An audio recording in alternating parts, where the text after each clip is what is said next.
God, we give you glory. Thank you. For the one who was able to part the waters. For the one who was able to walk on water. For the one who was able to speak peace to the storm. You, oh God, make ways.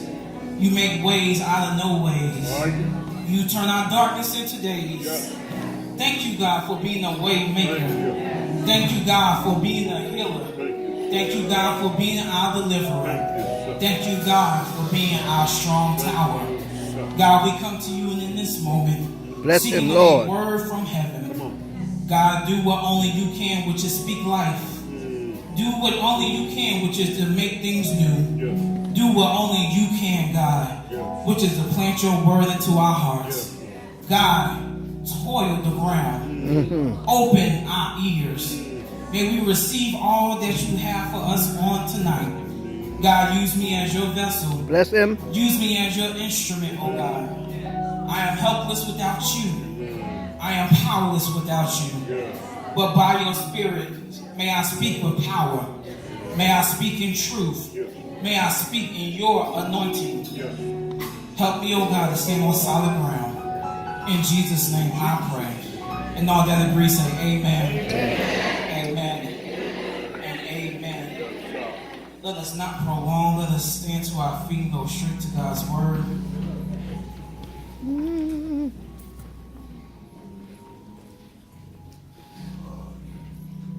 It's an honor to come after my predecessors.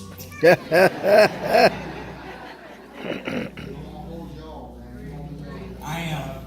And it was interesting. I was actually talking to them while I was at home. And I said, it's actually funny. I said, when I think about my actual biological familial situation, it's actually the same as I have an older brother, I have an older sister, and then it's me. So it's actually kind of interesting going through this in ministry all over again. But God is with me. Amen. So let's go to God's word in John 13. John chapter 13. I'll be reading verses 1 through 8. When you have it, say amen. Amen. If you need a minute, say hold up. All right. John 13, beginning at verse 1, and it reads, Now before the festival of the Passover, Jesus knew that his hour had come to depart from this world and go to the Father. Having loved his own who were in the world, he loved them to the end. The devil had already put into the heart of Judas, son of Simon Iscariot, to betray him. And during supper, Jesus, knowing that the Father had given him all things into his hands, and that he had come from God and was going to God, got up from the table, took off his outer robe, and tied a towel around himself. Then he poured water into a basin and began to wash the disciples' feet and to wipe them with the towel that was tied around him. He came to Simon Peter, who said to him, Lord, are you going to wash my feet? Jesus answered, You do not know now what I am doing, but later you will understand. Peter said to him, You will never wash my feet. But Jesus answered, Unless I wash you, you have no share with me. You may be seated. Come on. Bless him, Lord. Bless your word. I want to preach from the thought, when dirty feet meet clean hands. Woo! When dirty feet My. clean hands. Yesterday evening, prior to service beginning, I went to get something to eat. As I walked up Hendricks, getting ready to make a right onto Stanley, directly across the street was a homeless person. Their livelihood was placed in a small 6x6 cardboard box. There they were, seeking rest, lying on the cement floor. No pillows, no blankets, just their head on a cold, hard, dirty cement floor. They were wrapped in a dark green coat with tears towards the zipper, jeans with dirt stains on the knees, a black hood that fully covered their face, but they had no socks. They had no shoes. They were barefoot. And my mind went through a series of thoughts like, did they have shoes before? Or could they have been robbed for them? But the answers, although endless, there was one that was definitive. They had dirty feet.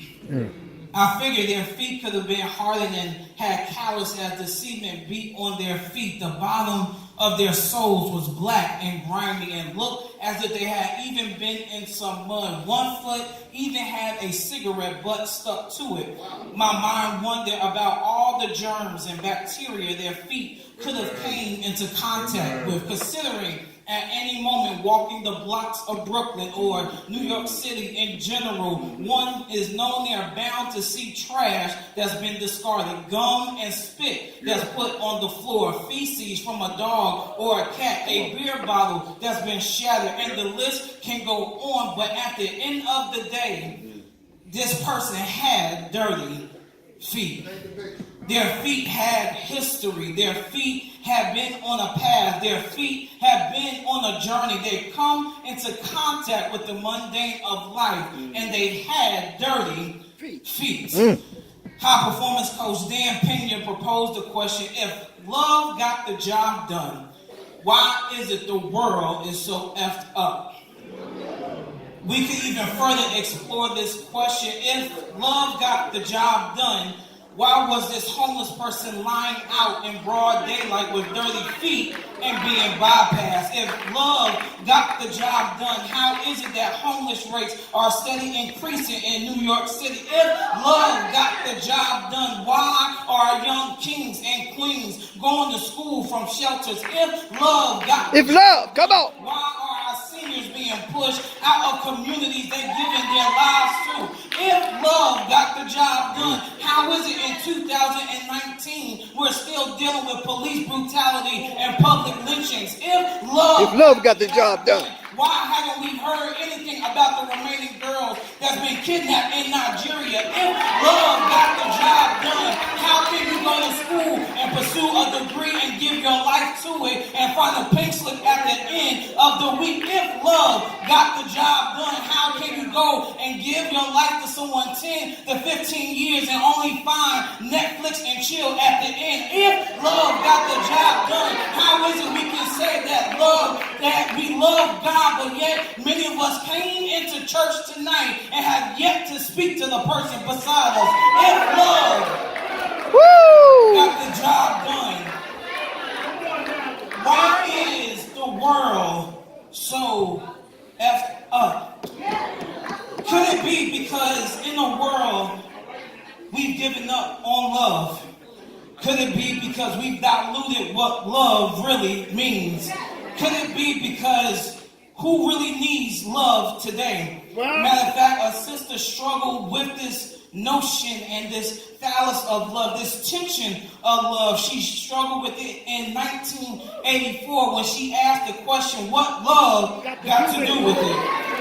She said, what's love but a second-hand emotion? What's love got to do with it, y'all? Who needs a heart when a heart can't be broken? This came from none other than Sister Tina Turner from her third album, Private Dancers. Here she is, arguing and making a case for love that's only on a physical basis. Before you judge her, don't be so quick, because many of us today only want love with no attachment. We only want love from a distance. We want love without a price. We want love without a cost. It's a reason why we have today a Tinder culture. It's the reason why we can text and tweet but can't talk. It's the reason why we can chat but we can't converse. It's the reason why we can send emojis but lack knowing how to express our true feelings. It's the reason why we can settle for 5,000 friends and 10,000 followers but be lonely at home. It's the reason why we can seek hearts and likes from strangers but disregard trying to build relationships with those around us. It's the reason why we can take selfies but yet not face ourselves. It is. If love got the job done, y'all, Why is the world so effed up? I will argue because love itself is effed up. I will argue because love hurts. Love is painful. Love is disappointing. Love can leave you in resentment. Love can take a toll on you. Love will have you bending over backwards for those who can't even stand up straight for you. Love will cause you to give when you have nothing else to give. Love will have you cashing in on relationships and friendships that are bankrupt. Love will have you cheering on the sidelines for others when you can't even find anyone in the stands when it's your turn. Love will have you going the extra mile when others have yet to take the first step. Love is dirty. It's dirty. What? Love is effed up, y'all. Love is messy. Love is grimy. Love is dark. But I believe, as Dr. James Cone argued in the spirituals and the blues, people cannot love physically and spiritually until they have been against the edge of life, experienced the hurt and pain of existence. I'm going to say that again. People cannot love physically and spiritually until they have been against the edge of life, experienced the hurt and pain of existence. For tonight, throughout the church worldwide, today is known as Maundy Thursday. Ultimately, we know church worldwide, most services celebrate this service in the dark. It would be pitch black dark with only candles lit, because Maundy Thursday is a dark moment for Jesus. Though surrounded by disciples, he's already alone. Maundy Thursday comes from the Latin word mandatum, which means a command or a mandate. And Jesus' farewell discourse here in chapter 13 that extends to chapter 17. Jesus is sharing the Last Supper, but he gives two commands. However, Maundy Thursday hinges on one command found in verse 34 through 35. And it reads, I give you a new commandment, that you love one another just as I loved you. You shall also love one another. By this, everyone will know that you are my disciples if you love one another. In first century Mediterranean society, there was no term, y'all, for an internal state that did not entail a corresponding action.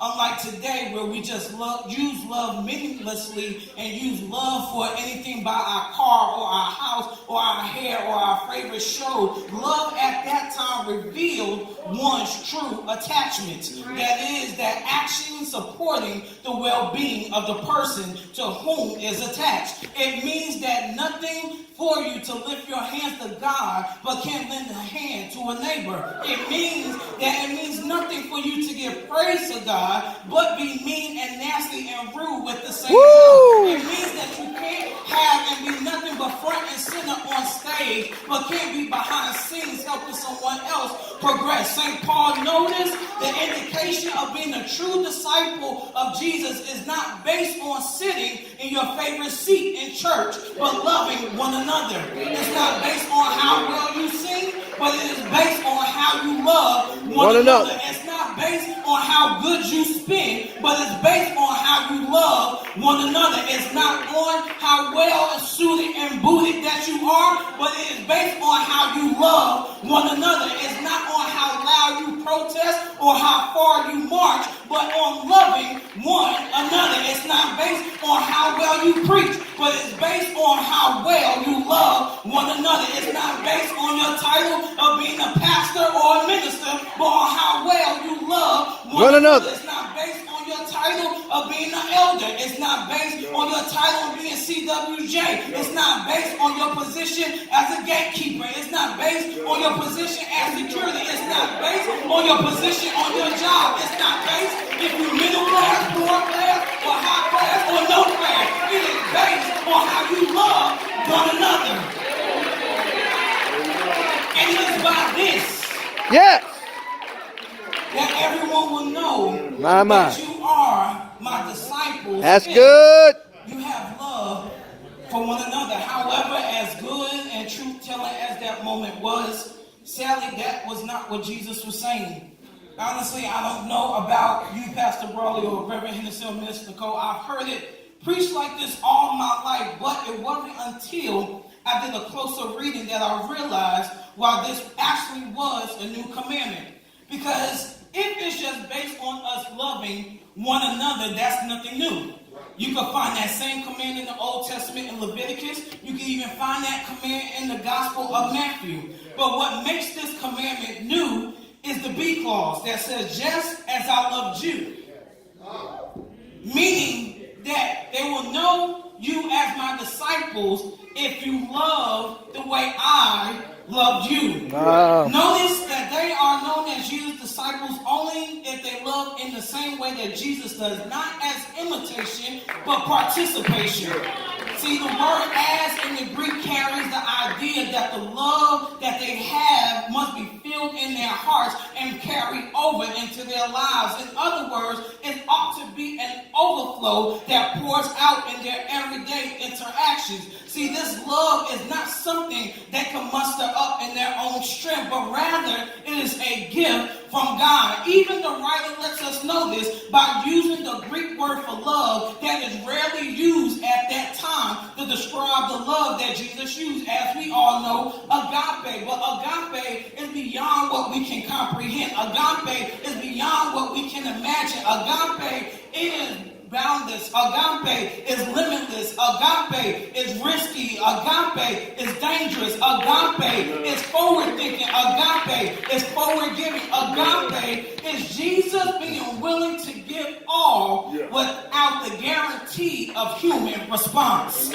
Wow. It is this quality of love that has characterized Jesus' true disciples. So what does this love look like? How can we know to work out and participate in this love? You all ask great questions, so let me do this as I get ready to close. We can know what Jesus' love looked like when we see the encounter of when dirty feet meet clean hands. My. See, Jesus knew that his hour was coming, but before he would lay down his life, Jesus would first take a knee. Can't you see it? The disciples chilling, talking at the table, talking about what happened on Palm Sunday, talking about the Mary anointing his feet. Can't you see them talking around the table? And then Jesus, with his rude self, gets up in the midst of them talking, gets away from the table, take off his outer garments, and tie a towel around himself. Then he goes without asking anybody about their water bill, just go and get some water and put it into a basin and come back and don't ask if he can wash their feet, but just begin doing it without their permission. Jesus takes a knee to serve his disciples, and it wasn't until he got to Peter, old nosy Peter, who said, "Lord, are you going to wash my feet?" Jesus respectfully lets him know that he understands why he's tripping. Because he knows Peter truly don't understand what Jesus is doing. Then Peter said, "You will never wash my feet." But I'm struggling with this passage because how can Peter not allow the same hands that allowed that healed the lepers from their sickness, the one that opened blinded eyes, the same hands that were able to part the sea and touch the water, the same hands that even as Peter was sinking, lended out the same hand to bring him up above ground. Why would he want these hands to touch his feet? But then as I did my research, I came to find that what Jesus was doing was seen actually as offensive. For you see, Jesus was assuming a posture before Peter that he really couldn't accept. What's that? Well, based on Jesus' attire, he was in slave attire. See, in Jewish culture, there are 3 layers that they would usually wear. There's the outer cloak or robe, then there's the outer garment, and then there's the inner garment. But only slaves displayed their inner garment. So why was Jesus showing his inner garment if he wasn't a slave? But Jesus not only did that, secondly, slaves were the only ones who cleaned hostesses' feet. See, not the host, but the slaves. It was understood even in that culture that those who receive foot washings are almost always the social superiors of those who render the service. In other words, foot washing symbolizes symbolizes subjugation one to another. In other words, Jesus took a lowly position and humbled himself to service of all his disciples. And let me just put a pause right there, because I think the issue for many of us is many of us want to lead, but we don't know how to take a knee. Well, Many of us want to lead, but we don't know how to be of service to anybody. Many of us want to lead, but none of us want to lend a hand and put ourselves, and we think we're too highly to be able to lend a helping hand. We think that we're too highly to pick up some trash. We think we're too highly to clean off the pew that we sit on. We think we're too highly that you leave your brochure and your booklet every Sunday in your same old seat instead of putting it in the trash and leaving for the gatekeepers that have to pick up. We think that you're so highly and you want to be seen, but yet you don't know how to serve.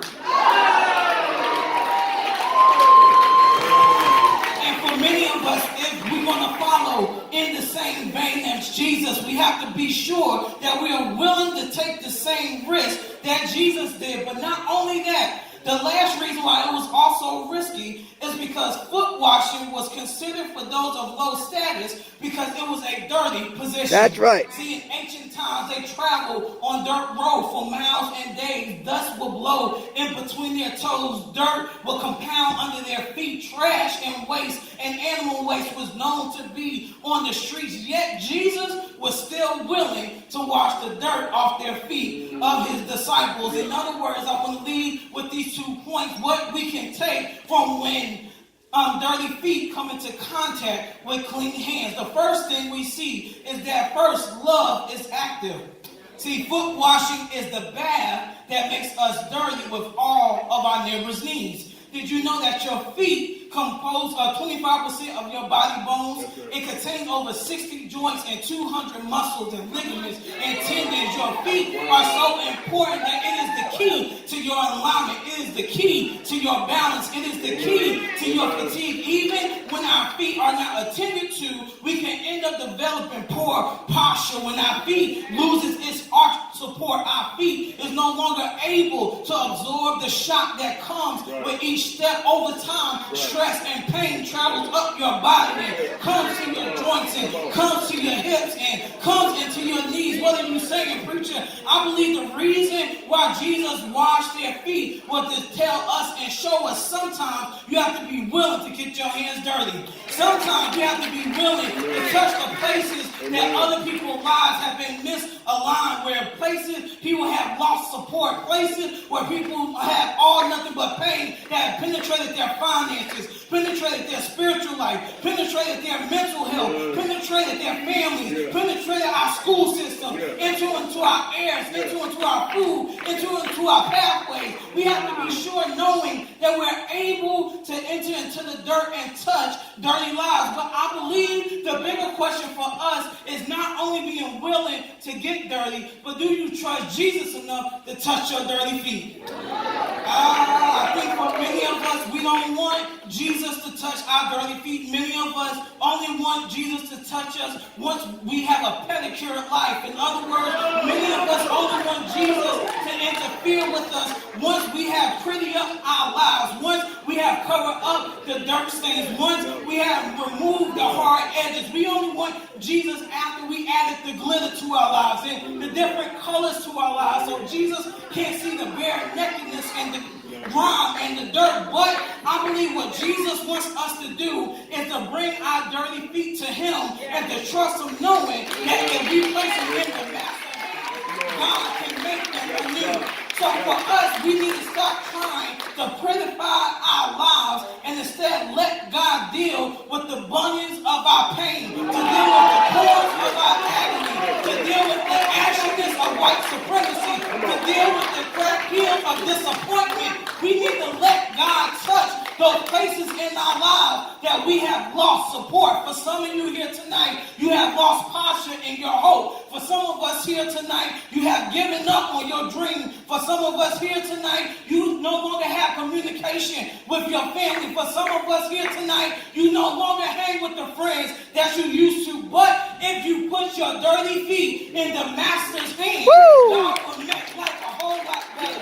If you put your dirty feet in the master's hands, God can mold and break and give something new. God can go in between the areas that you think he can't reach in order to make them clean, in order to make it fresh. But if you do not trust the master,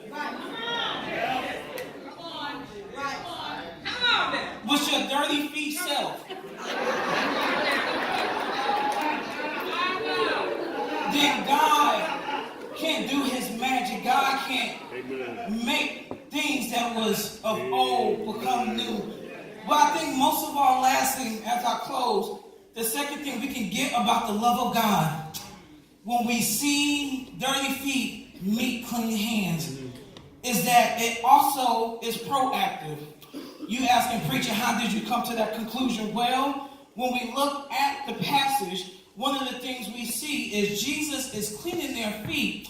But I love the way scholar Wesley Allen Jr. puts it. He says baptism cleanses us from our past, whereas foot washing cleanses us for what we have yet to face and yet to do. I'm going to say that again. That's so good. Baptism cleanses us from our past, whereas foot washing cleanses us for what we have yet faced and for what we have yet to do.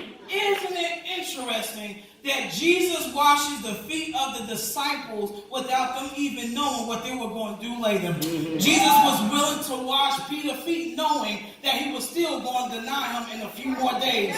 Jesus was willing to wash the feet of Judas knowing that those same feet was going to walk away and betray him. Jesus was willing to wash the feet of his disciples knowing that even in his last hour on the cross, they were literally going to leave him hanging. But Jesus still was willing to wash their dirty feet. And that's good news for us, because for some of us, we think our lives have to be together. We think that God doesn't love us, but I want us to know tonight that the reason that God loves you is because God has already cleansed you. God has already forgiven you. And you don't even know that even before you make the mistake, God has already forgiven you. Even before you stepped out, God has already forgiven you. Even before you backslide, God has already forgiven you. Even before you have turned the other cheek, God has already forgiven you. Even before you have stopped praying, God has already loved you. Even before you stop reading his word, God already loves you. Even